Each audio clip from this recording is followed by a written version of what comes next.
अस्सलाम वालेकुम, मैं शाहिद हुसैन हूँ। मेरे साथ फ़याज़ महमूद साहब इस्लामाबाद से मौजूद हैं। फ़याज़ भाई, आपका बहुत शुक्रिया। बहुत सारी खबरें हैं, बहुत सारे मामलात हैं और ख़ासतौर पर सियासी मामलात पे यहाँ पर हम कम ही बात करते हैं। लेकिन बहुत सारे हमारे कराची के जो व्यूअर्स हैं वो बेहद तरीके से परेशान हैं। एक तो ये है कि पहले आपको पता है कि 2016 से पहले या अब तक भी एक सूरत-ए-हाल है कि बहुत बड़ी एक फ़ॉलोइंग है अल्ताफ़ हुसैन साहब की है कराची में, सिंध के शहरी इलाकों में। उसके बाद फिर जो नागुज़ीर वजूहात हैं और आप भी समझते हैं कि किस तरह अदालतों की तरफ से पाबंदी आयद की गई अल्ताफ हुसैन साहब के तहरीर, तकरीर, सियासी, समाजी सरगर्मियों के ऊपर। उसके बाद फिर किसी भी तरह उसको आप किसी भी तनाजुर से ले सकते हैं। मौका मिला पीटीआई को जनाब इमरान खान साहब के आने के ऊपर और उनके नाम पर लोगों ने वोट दिए, लिए या वो खुद जीते, लेकिन ये है कि यहाँ से उनकी अच्छी खासी तादाद में एमपीएस और एमएनएस बने। लेकिन डिलीवरी आपके सामने है नहीं हो सकी या जो भी वजूहात हैं वो भी एक आम आदमी भी जानता है। अब मामला ये खड़ा हो गया है, ये तनाज़ा खड़ा हो गया है कि जिस तरह अल्ताफ हुसैन साहब के ऊपर पाबंदी आयद की गई है इसी तरह यानी कि उनको भी जिस तरह माइनस किया गया है, इसी तरह अब इमरान खान की बारी है। तो बड़े उनके जो खिलाफ जो ट्रायल है तो शाखाना वाला भी है और निकाह वाला मामला भी है और भी बेशुमार मामलात हैं। उससे ये लग रहा है कि इमरान खान भी बहुत जल्द माइनस होने जा रहे हैं। हालाँकि उनकी जो फॉलोइंग है वो बहुत ज़्यादा है पाकिस्तान में इस वक़्त जो है। अल्ताफ हुसैन साहब ने भी खुद अपने इंटरव्यू में कहा कि अगर इस वक़्त इलेक्शन हो जाते हैं तो इमरान खान जो है वो भारी अक्सरियत जाएँगे। तो बहैसियत कोर्ट रिपोर्टर क्योंकि आप जब अदालतों में रिपोर्टिंग करते हैं एक एग्ज़ीक्यूटिव कोर्ट रिपोर्टर की हैसियत से, आप अच्छे वकील भी होते हैं और अच्छे जज भी होते हैं। आपको अंदाज़ा हो जाता है कि केस किस रुख की तरफ जा रहा है। तो आप एक तो दोनों तीनों जो ख़ास केसेज़ हैं, बाकी जो एक तो जी। एक होता है ना फोकट वाले केसेज़ हट गए। जो जेन्युइन केसेज़ हैं उसको आप देख के क्या समझ रहे हैं कि क्या वाक़ई इमरान खान माइनस होने जा रहे हैं और केसेज़ की स्टेटस क्या है? शाहिद भाई, आपका बहुत-बहुत शुक्रिया। आपके व्यूअर्स को अस्सलाम वालेकुम। शाहिद भाई देखें, इस वक़्त इमरान खान के खिलाफ मुल्क भर में जो उन्होंने खुद ही एक रिपोर्ट जमा करवाई इस्लामाबाद हाई कोर्ट में, उसके मुताबिक 121 केसेस बनते हैं जिनमें कॉल अप नोटिसेस भी हैं, जिसमें उनके ऊपर मुकदमात भी हैं जो रजिस्टर हो चुके हैं और जो अभी यहाँ पे उनको सिर्फ समन हुए हैं। तो ये मजमूई तादाद 121 बनती है। लेकिन इसमें चंद ही केस ऐसे हैं जिनको हम डिस्कस कर सकते हैं, बाकी तो वही केस है जो ऐसे ही पुलिस बना देती है जी। दफा 144 का कार्य सरकार में मुदाखलत हो गई, एक कारकुनों को इश्तियाल अंगेजी दिलाई गई, ये वो केसेस हैं। इनमें अगर आप चीदा चीदा केसेस लें तो 3 केसेस बनते हैं। पहला, एक तो निकाह वाला, इद्दत में निकाह हुआ जी, हुँ। नंबर 1। दूसरा, तोशाखाना जो फौजदारी कार्रवाई है, ठीक है। तीसरा जो मुकदमा बनता है वो ममनुआ फंडिंग केस है जो बैंकिंग कोर्ट में। ये 3 मेजर केसेस हैं। उसके अलावा एक नैब में जो केस चल रहा है वो तोशाखाना वाला, उसमें तो ज़ाहिर है वो अभी तक केस फाइल नहीं हुआ, बल्कि मैं आपको एक्सक्लूसिवली बता देता हूँ कि इस्लामाबाद हाई कोर्ट ने नैब के जो कॉल अप नोटिसेस थे उनको इल्लीगल करार दे दिया है। उसका रिटर्न ऑर्डर जारी हो अच्छा। गया। इंशाल्लाह मैं सुबह इस पे खबर भी ब्रेक करूँगा। तो मैं आपके नाज़रीन को ये बता रहा हूँ कि वो जो है अदालत ने उड़ा के रख दिया है वहाँ पे। अब आ जाएँ 3 हुँ। केसेस। पहला केस है जी इद्दत वाला। इद्दत वाले में मामला ये चल रहा है, ऑन चौधरी साहब आ गए हैं, वो अपनी स्टेटमेंट भी रिकॉर्ड करवा गए हैं, लेकिन प्रॉब्लम ये हो रही है कि अभी वो उसकी मेंटेनेबिलिटी ही डिसाइड नहीं हुई। मेंटेनेबिलिटी डिसाइड होनी है और उसके बाद जाकर फैसला होना है। और वो क्या होगा उसमें, लाहौर हाई कोर्ट का एक फैसला मौजूद है इद्दत के मामले के ऊपर, निकाह के मामले के ऊपर, और वो जो है अदालत क्लियर कर चुकी है। उसमें मेरे ख्याल में कोई बहुत ज्यादा कोई फर्क नहीं पड़ने वाला। लाहौर हाई कोर्ट का क्योंकि फैसला मौजूद है, इसी हवाले से एक केस में वो दिया गया था, तो जो वो फैसला मौजूद है उस फैसले की रोशनी में मुझे इस केस में सजा होती हुई दिखाई नहीं दे रही, नंबर 1। अब आ जाए जी ममनुआ फंडिंग केस। ममनुआ फंडिंग केस में आपने रिसेंट जो ऑर्डर पढ़ा होगा इस्लामाबाद हाई कोर्ट का, उसमें इमरान खान के लिए रिलीफ ही रिलीफ था। यानी कि ये कह लें कि जो प्रोसिक्यूशन है वो इस्लामाबाद हाई कोर्ट में आके इतना उसने गलत एक डिसीजन था कि वो इमरान खान को क्लीन चिट दिलवा के चले गए, यानी कि उड़ा के रख दिया। ठीक है, केस खत्म नहीं हुआ, बैंकिंग कोर्ट में चल रहा है, लेकिन उड़ा के रख दिया। अब आ जाए जी तोशाखाना केस जो आज हुआ है। तोशाखाना केस में जाहिर है ये इलेक्शन कमीशन ऑफ पाकिस्तान ने एक कंप्लेंट की थी और जो रेफरेंस भेजा था फौजदारी कार्रवाई के लिए, और उस फैसले की रोशनी में पहले मेंटेनेबिलिटी ये डिसाइड होगी थी, लेकिन ख्वाजा हारिस को हायर कर लिया गया इमरान खान की जानिब से। ख्वाजा साहब आपको पता उनका एक अपना स्टाइल है, और उन्होंने आकर इस केस को फॉलोअप शुरू किया और उन्होंने 2 दरखास्तें दायर कर दी। एक, मेंटेनेबिलिटी को चैलेंज कर दिया। दूसरा, उन्होंने कहा जी इस कोर्ट का दायरा इख्तियार ही नहीं बनता। इस पे आज बड़े तवील आर्गूमेंट्स हुए। 2 वकील थे, ख्वाजा हारिस साहब थे, दूसरे अमजद परवेज साहब। एक वक्त होता था कि ख्वाजा हारिस और अमजद परवेज मियां नवाज शरीफ और मरीम नवाज के वकील थे और इकट्ठे आते थे और यूं लगता था ये दोनों सगे भाई हैं, एक दूसरे कॉफियां पीते थे, एक दूसरे बड़े अच्छा होता था। लेकिन अब क्योंकि अपोजिट खड़े थे तो दोनों की टसल भी चल रही थी। बहरहाल वकीलों की मौजें लगी हुई हैं 2017 से लेके अब तक। पहले मियां नवाज शरीफ से उन्होंने पैसा खाया, अब इमरान खान से खा रहे हैं। वकील ठीक बन गए, उनका ठीक चल रहा है काम माशाल्लाह, सही बरकत डली हुई है।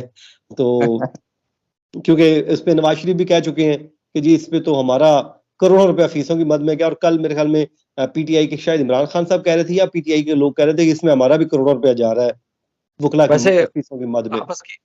आपस की बात एक छोटी सी कि जो सरकारी की हुकूमतें होती हैं वो अक्सर किसी न किसी तरीके से हुकूमत के खजाने से अपने जाती केसेस में भी फीस वहीं से जारी होती है।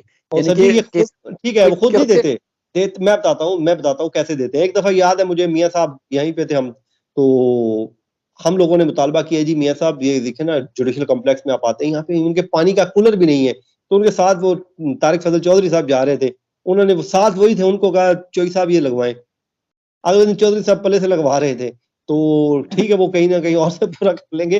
तो ये तो जो बंदा साथ बैठा हो उसको फौरन ऑर्डर कर देते हैं। तो इमरान खान साहब जाहिर है उनकी टिकटें इस टाइम पॉपुलैरिटी है, उनकी टिकटें 1 करोड़ 20 लाख रुपए की बिक रही है। तो टिकट वहीं पे बिकती है जहां पे जरा रश लगा हो, ठीक है। तो वहीं पे ब्लैक पे भी होती है। जो सिनेमा में जब फिल्म चलती है तो जो फिल्म जरा चल रही हो, पॉपुलर हो, उसकी टिकटें ब्लैक पे बिकती हैं, वरना तो बिल पड़ी रहती हैं।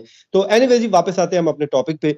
तो उस पे ख्वाजा हारिस और जज परवेज साहब ने बड़े तवील आर्गूमेंट किए। तकरीबन ये 7 घंटे को दरानिए पर मुश्तमिल आज की हेयरिंग थी, बड़ी तवील हेयरिंग थी। एडिशनल एंड सेशन जज हमायूं दुलावर साहब की अदालत में ये केस की समाअत हुई, जिसपे मेंटेनेबिलिटी के ऊपर ख्वाजा हारिस ने दलाइल दिए और उन्होंने कहा कि ये मेंटेनेबिलिटी बनती ही नहीं है, ना इस अदालत का दायरा इख्तियार बनता है। उन्होंने मुख्तलिफ अदालती फैसलों के हवालाजात भी दिए, लेकिन अमजद परवेज साहब ने अदालत को मुतमिन करने में कामयाब रहे और उसके बाद इस पर अदालत ने फैसला महफूज किया और फैसला सुना दिया गया। और अब अदालत ने उनको 10 मई को तलब कर लिया है इसमें चार्ज फ्रेम करने के लिए। ये वही केस है जिसमें पहले उनके ऊपर चार्ज फ्रेम करने के लिए बुलाया गया था, तो वो नहीं आ रहे थे। तो उसके बाद फिर उनके नॉन बेलेबल वारंट गिरफ्तारी जारी कर दिए गए थे।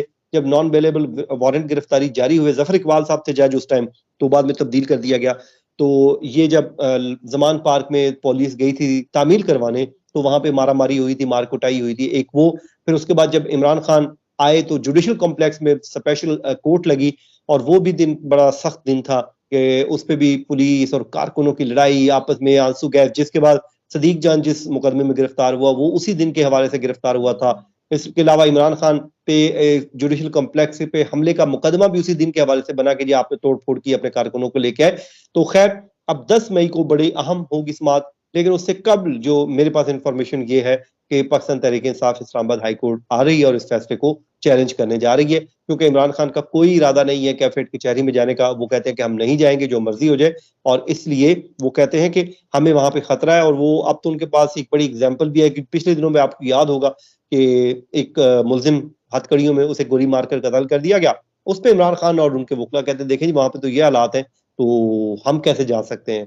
तो बड़ा इस टाइम ये कोर्टों में ये मामला चल रहे हैं। लेकिन बहरहाल आगे चल के ये आपने पूछा था कि क्या केसेस है, मैंने आपको लीगल बता दिया कि मुझे इसमें कोई बहुत ज्यादा दमखम नहीं लग रहा। मासवाए ये तोशा खाना वाला में अगर अगर अगर इमरान खान को कोई सजा होती है तो शायद इस केस में किसी हद तक वो दे दी जाए, बाकी दे दी जाए वाली बात ही है। लेकिन अभी देखना होगा कि इस पे होगा क्या।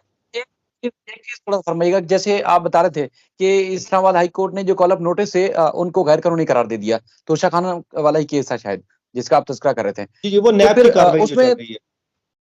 लेकिन जो फौजदारी मामला है उसमें आप कह रहे हैं कि अगर कोई सजा होगी तो उसमें हो सकती है, जो फौजदारी मामले में तोशा खाना केस। सर वो इसलिए हो सकती है क्योंकि इलेक्शन कमीशन भी एक फैसला दे चुका है, उसमें वो कह चुके हैं कि करप्ट प्रैक्टिसेस हुई हैं। तो उसी के तहत ही कुछ ज्यादा से ज्यादा 2 साल की, लेकिन जाहिर है किसी भी लीडर को एक दिन की सजा भी हो वो तो कन्विक्शन होती है। लेकिन वो जो तोशा खाना की बेसिकली वो जो अकॉर्डेंस विद लॉ जो है ना, उनकी तामील नहीं हुई थी, वो इशू नहीं हुए थे। इस्लामाबाद हाईकोर्ट ने कहा कि वो जो नोटिस हैं उनकी जो इशू है वो अकॉर्डेंस विद लॉ नहीं थी, यानी कि उनको कलअदम नहीं करार दिया गया, उनको खत्म नहीं किया गया, लिबर्टी पे छोड़ा है कि नैब करे लेकिन लॉ के मुताबिक करे। जो उनका मसला ये था, जो ख्वाजा हारिस आए थे वो यही लेके आए थे मुद्दा कि ये कानून के मुताबिक इसको नहीं किया गया जिस तरह होना चाहिए था। तो अदालत ने भी कहा जी अकॉर्डिंग टू ये लॉ उस तरह नहीं, जिस तरह एक प्रोसीजर है। तो वो अब लिबर्टी पे छोड़ दिया। अब दोबारा नैब उसके जो मुरवजा तरीकाकार है उसके मुताबिक भेजेगा। और उसके बाद वो देखा जाएगा कि मामला क्या होगा उस पे। अच्छा, एक चीज थोड़ा सा मैं समझने के लिए, यानी कि आप कह रहे हैं कि इद्दत में जो निकाह था उसमें वो उस केस में भी दमखम नहीं है, उसमें लगता है बज़ाहिर लगता है कुछ नहीं होगा। उसके बाद फिर जो दूसरा है ट्रियान वाइट वाला जो केस है, उसमें भी कोई दमखम नहीं है, उसमें भी कुछ नहीं होगा। अगर कुछ होगा यानी कि कुछ भी होगा, तो इसी तरह तोशाखाना जो फौजदारी वाला मामला है उसमें सज़ा हो सकती है। लेकिन इसका मतलब जो एक परसेप्शन चल रहा है कि इंतखाबात जो होंगे, जब भी होंगे, उससे पहले इनको नाअहल करार दे दिया जाएगा, उसके बाद इंतखाबात हो जाएँगे, फिर ये पेशियाँ भुगतते रहेंगे, फिर बाहर वापस आएँगे। तो इस तरह वो जो एक पॉलिसी चल रही है, जिस तरह माइनस अल्ताफ के बाद माइनस इमरान, इसका मतलब है उसी पर जो अमल दरामद होगा, इसी तनाजुर में हो सकता है। देखिए शायद भाई केसेस तो इतने ज्यादा हैं, वो तो सजा तो आपको पता है पाकिस्तान में किसी भी केस में दी जा सकती होती है, उसमें तो कोई इतना मसला नहीं है। केसेस तो केसेस है ना, किसी भी केस में दे दें अगर आपने इस तरह डिस्क्वालीफाई करना है। लेकिन इस वक्त जो इमरान खान भी ये समझते हैं, वो बार बार कह चुके हैं कि मुझे तोशा खाना में ये डिस्क्वालीफाई करना चाहते हैं, लेकिन वो कहते हैं कि इसमें बनता नहीं है मेरी डिस्क्वालिफिकेशन। वो खुद भी इस बात का इजहार कर चुके हैं कई बार। वो कहते हैं कि मुझे तोशा खाना में डिस्क्वालीफाई करने की एक कोशिश है। लेकिन देखें यहाँ पर अल्ताफ हुसैन या इमरान खान का थोड़ा सा मामला डिफरेंट है। अल्ताफ हुसैन पे अगर पाबंदियां लगी थी तो वो लंदन में बैठे थे, इसलिए उनकी पार्टी को बहुत नुकसान हुआ क्योंकि वो बाहर पहले ही थे, ऊपर से पाबंदियां लगी, वो फारग हो गए। इमरान खान का प्रॉब्लम यह है कि इमरान खान पाकिस्तान में मौजूद है और वो फुली एक्टिवली अपनी सियासत कर रहा है, और वो सिर्फ एक शहर की हद तक महदूद नहीं है, बल्कि पूरे पाकिस्तान में इसमें कोई शक नहीं है कि इमरान खान की नुमाइंदगी मौजूद है। हर शहर में वो जलसा कर सकता है, हर शहर में उसके पास कैंडिडेट मौजूद है, हर शहर में वो जा सकता है। तो यहां से आप अंदाजा लगाएं कि इमरान खान को डिस्क्वालीफाई करना कोई इतना ज्यादा आसान नहीं होगा। सही, चलें, अभी आपका बहुत शुक्रिया। लेकिन जो लहर है उस तनाजुर में आपने बहुत सारा अच्छी इन्फॉर्मेशन दी। इंशाल्लाह मज़ीद भी इस सिलसिले में आपको तंग करते रहेंगे। अपना ख्याल रखिएगा। अल्लाह हाफ़िज़। अल्लाह हाफिज।